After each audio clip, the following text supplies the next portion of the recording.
metropolitan city like Bombay, transport is a very important thing. You know, it's like the lifeline or the spine of a human body. You know, first employment and then a place to live in and then means of transport. These are very important things for us in urban development. And in Bombay, transport is generally by public transport, and we are very happy about it. More than 72% of the total trips in any day done by public transport, which means either by rail or by road. So nearly 5 million people travel by rail every day, and on an average about 25 kilometers. Now, naturally enough, whenever something goes wrong with this rail transport in Bombay city, it becomes a major event in the city. So in the last few months, we have had a number of problems, basically because we are not able to cater to the needs of the people. You know, where say 1,000 people should travel, if 4,000 people are going to travel, that it will create a lot of stresses and tension. And then secondly, long-term investment in railways has not been forthcoming for a very long time. You know, between 79 and 84 we did something, but that was basically for road transport. And since then we have been trying with the World Bank to get some assistance for rail-based transport within the city of Bombay. You know, everybody talks about BUTP2, that is the second Bombay Urban Transport Project, in which we want to spend something like 2,000 crores of rupees only on improvement of rail transport facilities. But then that is the long-term perspective. People are not interested, you know, they want to know what we are doing now. So the railways were kind enough to look into this and help us, you know, in carrying out a study. And we found that quite a few short-term measures also can be taken. For instance, you know, the slums have come up very close to the rail tracks. Now, because of this closeness of the slums or hutments, the speed of the train gets reduced. You know, the Commissioner of Railway Safety says, no, since people are living so close, you cannot go at this speed. And once the motorman reduces the speed, then the total number of trips in the day also get reduced, which means thousands of people suffer because of the lesser number of trips by the suburban trains. Hazardous driving is mostly near the slums because they are very close to the railway track. Adequate distance safety margin is not there. They should be at least about 20 meters away from the railway track, but they are basically, if you go to see, they are about hardly 3 feet away from the railway track. And if a person takes out his hand from the running train, he can easily touch the roof of the hutment. Secondly, the children are always playing on the track. They very unconsciously keep walking on the track. They wait for the motorman to blow the whistle so that they can walk out. They are not bothered about the life. We have to take care of the life.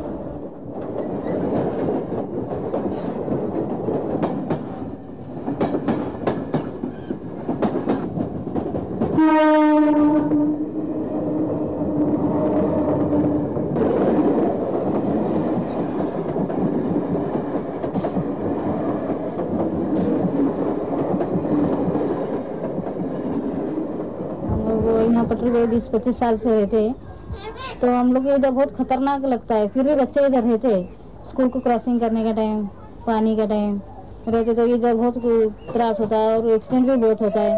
पटरी पे रहने से बच्चे का खतरनाक भी हो सकता है, किधर हम लोग छोड़ के जा नहीं सकते बच्चे लोग को, और इधर पटरी का एक्सीडेंट भी हुआ था। इसके लिए हम लोग को ये जगह मांगता ही नहीं, हम लोग यहाँ रहने का इच्छा ही नहीं, फिर भी मजबूरी से हम लोग यहाँ रहते हैं। काम पे जाने के वक्त काम किया तो ऐसा दिल लगता है कि पीछे क्या हो गया होगा, गाड़ी का ट्रैक नजीक है, हम भी नजीक गाड़ी के बाजू में रहते हैं, तो काम पे दिल नहीं लगता उधर। यहाँ पे रहने से मुझे अच्छा ऐसा लगता है कि ऐसे जल्दी कहाँ जाओ तो बहुत अच्छा होएगा मुझे, मेरे लिए, मेरे परिवार के लिए। अपने को किधर आदर मिलेगा, झोपड़ा मिलेगा, समझो रेलवे है अपना, हमारे पास सरकार कभी जाएगा देगा तो उधर जाएंगे हम लोग, तब तक इधर ही रहना पड़ेगा अपने को। एक लड़का था हमारा गया भी है, गाड़ी रेलवे से खत्म भी हो गया। Oh, it's very horrible because after all they are also human beings, and we also as part of the human race, when we see blood being shed on tracks, it's really horrible. The trains working is affected very badly because we cannot just leave the body there. We have to hand it over to the concerning authorities who come and pick up the body. Till then we have got to wait there, which causes nearly a detention of 20 minutes. For some time it is really bad, because that picture coming into the mind all the time, and you visualize these people being cut up, their hands, their legs, or their head being badly bashed up. So for a day or two it is horrible. That picture coming into your mind. When you pass that spot and when you are seeing a human being cut up like that, naturally you visualize that for many months to come. But this was the place where this person was run down in such a bad condition.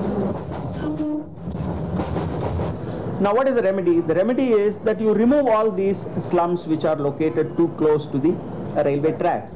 But then, you know, slums are another major problem in Bombay. Something like 5.5 million people live in slums all over the city. So we thought along the railway tracks, if there is more land available with the railways and they are not putting it to any immediate use, then can we shift these people from where they are now located, that is very close to that track, to a little away from that track? Can we bring these two things together? The slums are there and that speed of the train is getting reduced. Now supposing we shift the slums a little bit away from this danger zone, then the trains can go back to their speed. So the normal commuters will not be affected, and at the same time we are not leading to a traumatic displacement for these slum dwellers. You know, their employment network, their social network will continue to be the same. Only thing is they will not be within that dangerous distance. So then what is that distance? You know, some time ago last year, the railway minister had written to our Chief Minister of Maharashtra, saying that if you shift people outside 30 feet distance from the tracks, then you will have to build a wall. See, otherwise they would say about 50 feet. But if you shift only beyond 30 feet, then you must put a barrier, a wall, so that children and old people, they don't spill over into that danger zone.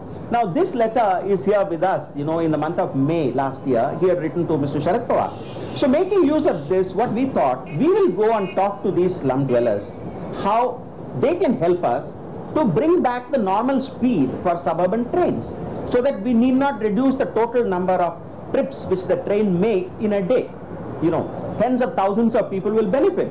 So the slum dwellers were all ready to cooperate, but then, you know, government finds it very difficult to make direct approaches with these people. So we were in search of non-governmental organizations, and then, you know, this SPARC came to our mind, because SPARC is a non-governmental organization which had helped us 2-3 years ago when we were dealing with this Mankur-Belapur railway line.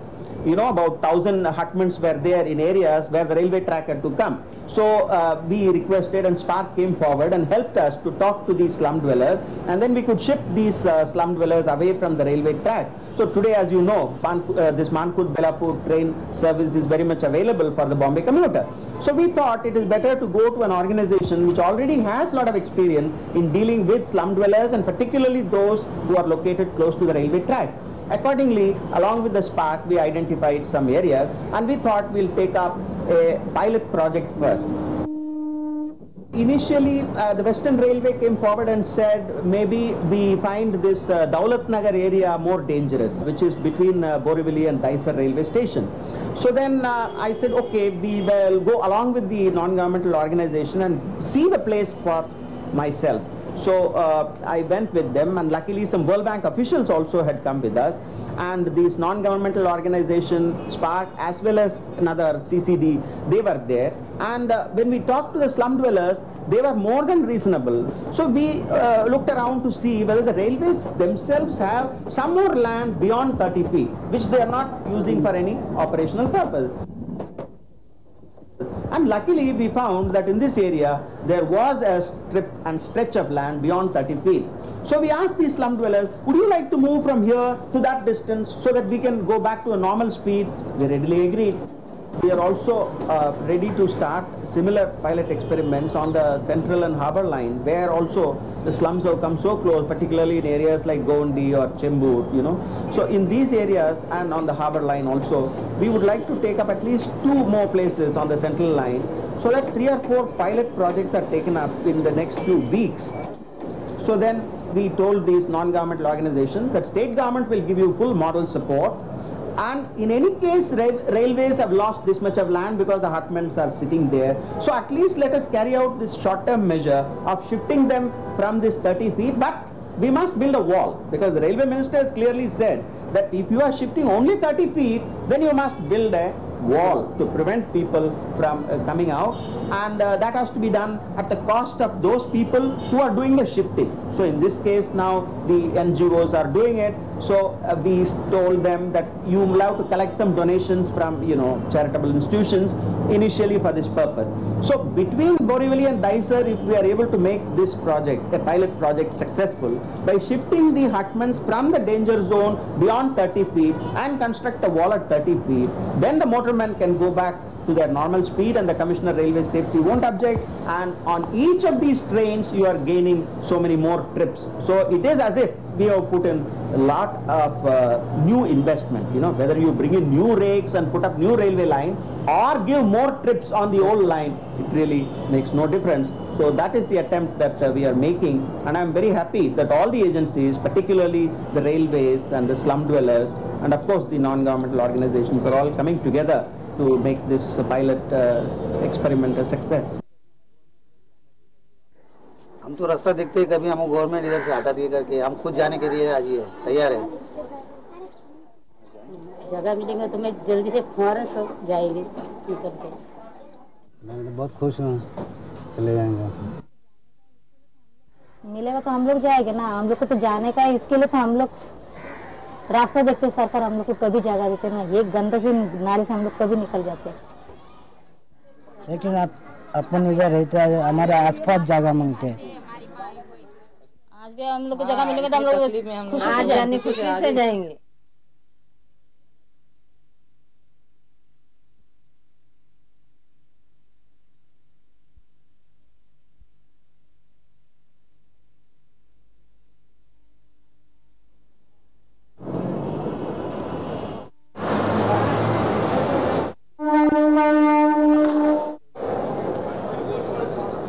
The most important point to note is that 88% of Bombay's population travels by either bus or rail, and we want to keep that character. If people started traveling by cars, there will be big jams which are already there, which will become much worse, and therefore we would like to strengthen more and more rail and bus transportation. This is in a nutshell BUTP2.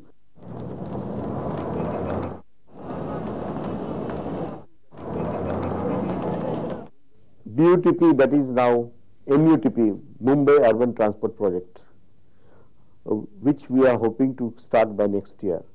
Actually, the first urban transport project, that is MUTP1, was started in 1977 and was completed in 1984. It consisted of about 39, total cost of 39 crores with 700 buses, 5 floors and some pedestrian plazas. It was done with the World Bank assistance. However, later on we realized that the most important thing for Bombay is the railway line, because most of the commuters take advantage of the rail line and that's where they go in time. But we had a lot of problems getting the things settled with the railways. Finally, in 1993 it was decided that 50% of the cost of railway upgradation will be done by the state government and 50% by the railways. After this agreement, we have decided that bulk of the MUTP2 will be on rail, that is about 2,715 crores, and about 571 to 600 crores will be non-rail projects. Most of it will be funded by the World Bank loan. In the first phase, we identified the rail projects and the non-rail projects like Anik Panjrapur and some of the flyovers here. In the rail projects, we got the corridors from Santa Cruz to Borivali, also the Bandra-Kurla project. All this will involve about 20,000 families will have to be resettled, and we decided that we must plan this action in advance so that before actual construction work starts, we are in a position to rehabilitate people. The intention is to rehabilitate them by involving them rather than doing it from a remote site, and therefore we involved 3 agencies, that is SPARC, SRS and Siddhi, all the 3 NGOs who are finalizing this baseline service with the help of community leaders in each of these bastis.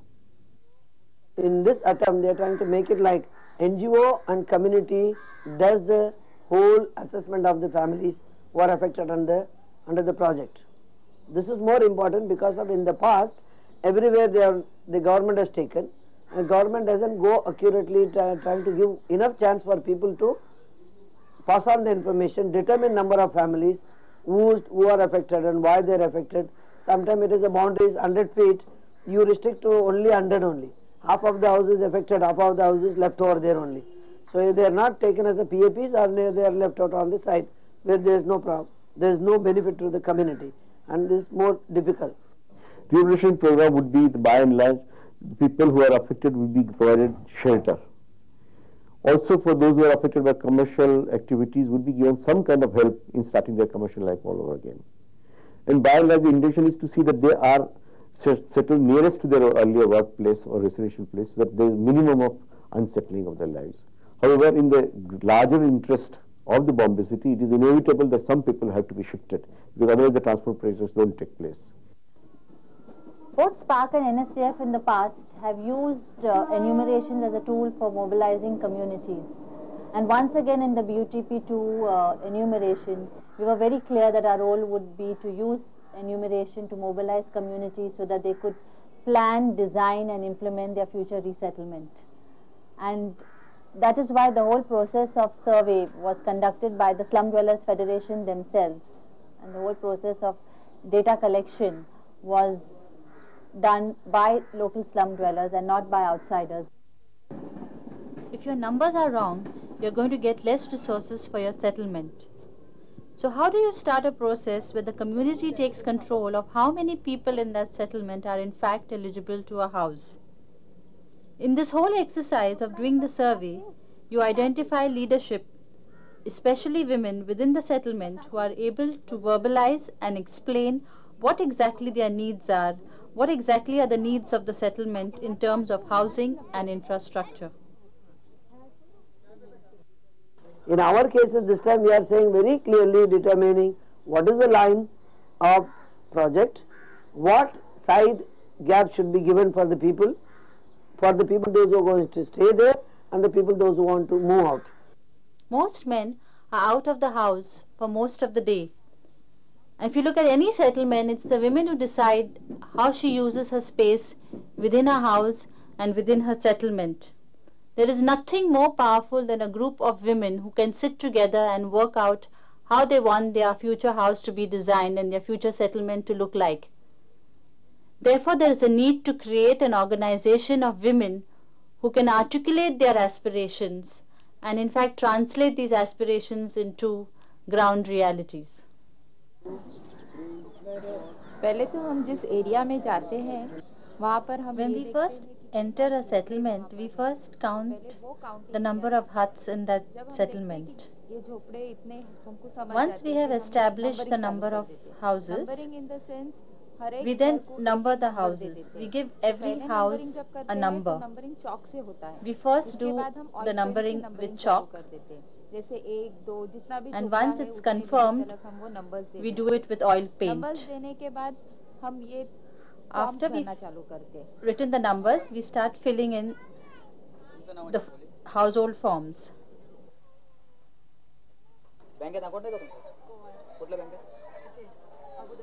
Form किस तरह का होता है, यानी कि पूरा परिवार The form has information about the family. मालूमात हो जाती है कि कितने परिवार में लोग हैं, It tells you how many members are there, what jobs they do, कितने साल से यहाँ रहते हैं, since how long they've been living किस here, तरह से रहते हैं और उनमें घर का कितना एरिया है, what's the area of their house, फिर कहाँ काम पे जाते हैं या where do they work, में जाते हैं, यानी परिवार में कितने where do the children go to school. वो फॉर्म में रहती है. So it gives you a complete picture about the family and gives you an idea of what kind of families live in that settlement. Mostly people refuse to give their income. So then we have to explain to people that it is very important that we get correct information. It is difficult at one shot to get correct information. When the men are at work, the women refuse to give all the information. While we fill the forms, we also do the mapping.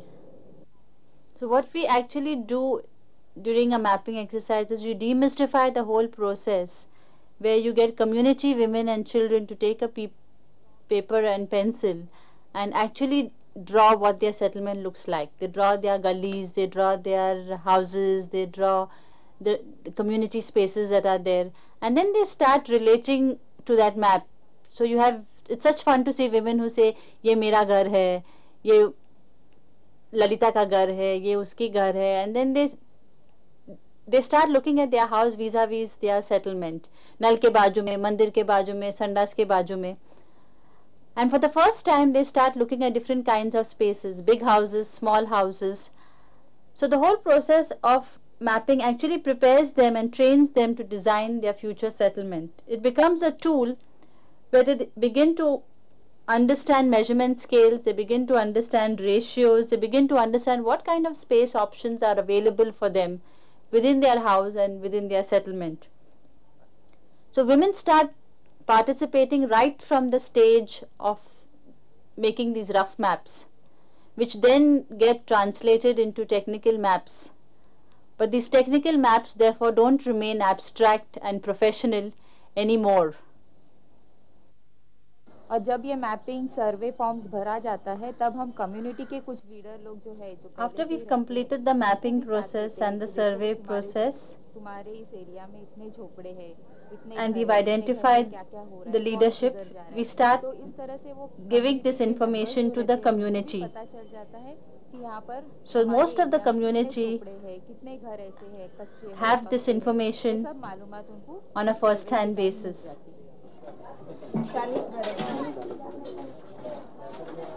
कोई school वगैरह नजदीक है बच्चे लोग को जाने के लिए? यहाँ स्कूल कोई नजदीक नहीं है, लेकिन नेहरू नगर में म्युनिसिपैलिटी का स्कूल है, school. When SPARC took on the BUTP survey, we were very clear of two things. We were clear that these figures would not be misused by government departments for any future demolitions of these settlements. And number two, that these figures in fact would be legitimized by the respective departments as project affected people who needed to be resettled. The whole information with the BUTP, the government authority, whoever the project authority, as they have information, this is the first time in history where community also going to hold the whole information with them. Each group knows how many families are affected from there. Where community know exactly what they are going to get, when they are going to get, where they are going to get, whether they are suitable to them or not, will be determined through this process. We don't need to just be used as NGOs to come in and to tell the government, okay, now these many houses have to be resettled. We see our role as much more than that, because the whole process of the survey itself starts making communities think of their future house. And we feel if we can monopolize on this feeling and this dream of a future house, and people's anxiety and aspirations of what would happen to them when they're actually moved to this place. There are so many questions unanswered. There are so many stories in the hawa ki baat jo bolti hai, bahut sare hai. So people don't know exactly what's going to happen to their lives. And our business as SPARC is to first of all get information directly to people and to tell them what exactly is going to happen.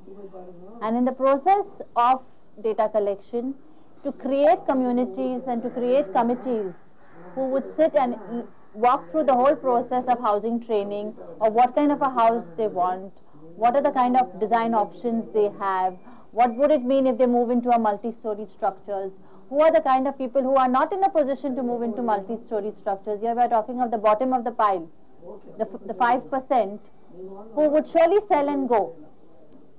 So you once again perpetuate the myth that you give poor people houses and they sell. सर्वे करने के सब सर्वे forms ये सब भरने के बाद हमने committee बनाई कि 50 After the completion of the survey process, we created committees of 50 families. So we had groups of 50 families, and in each of these groups we created a Mahila Milan committee. Once we created these groups, we took meetings regularly with them. The women didn't come out for the first time. In the whole process of doing the survey, you will follow the community getting involved closer and closer. Like example in Ghatkopar, you see there are two communities. One is the family women, another one is the prostitute women. There are two groups have formed two separate cooperative society. While they form separate cooperative society, but they have to come closer in order to discuss about their problem of rehousing. See, then the other group is also accepting, that is the concept of Mahila Milan. In the name of Mahila Milan, you come together, whether you prostitute, you are a family wife, you are a housewife, you are a domestic servant or anything, you ignore that part. Nobody concentrates that time who does what business, and it doesn't fall on the moral characters. Savings plays a very important role in organizing communities. It is based on the belief that if you get your land from the government tomorrow, what is the use if you haven't planned for your money? So the whole process of saving, in fact, gives you the skill to manage your money, and it helps you prioritize what your needs are within the settlement. And these skills come to use in the future when the women has to do problem solving, or when she has to bring these skills to the use for other community needs.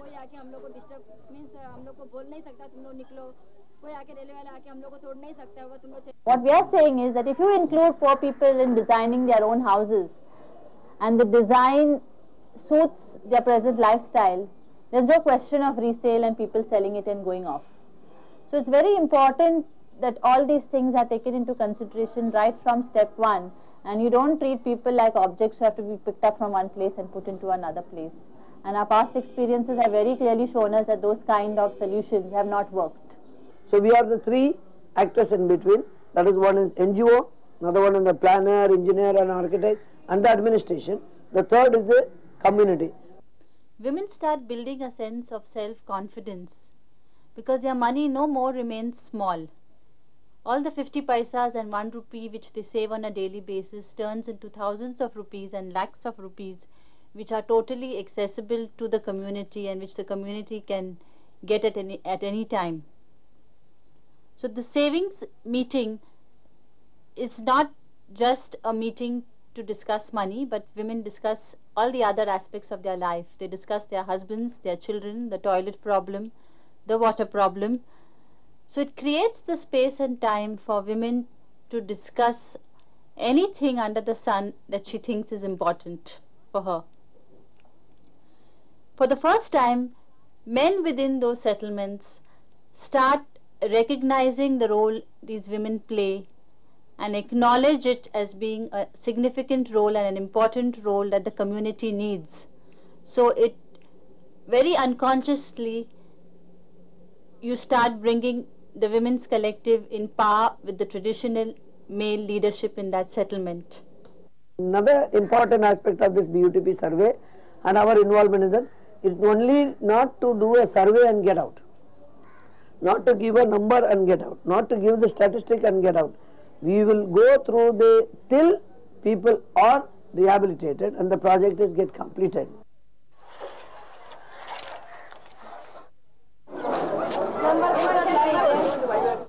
मैं यहाँ पे बचपन से रहती हूँ।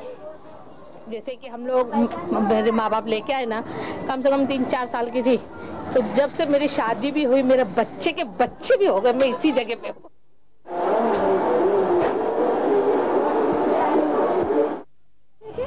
और बोलते जा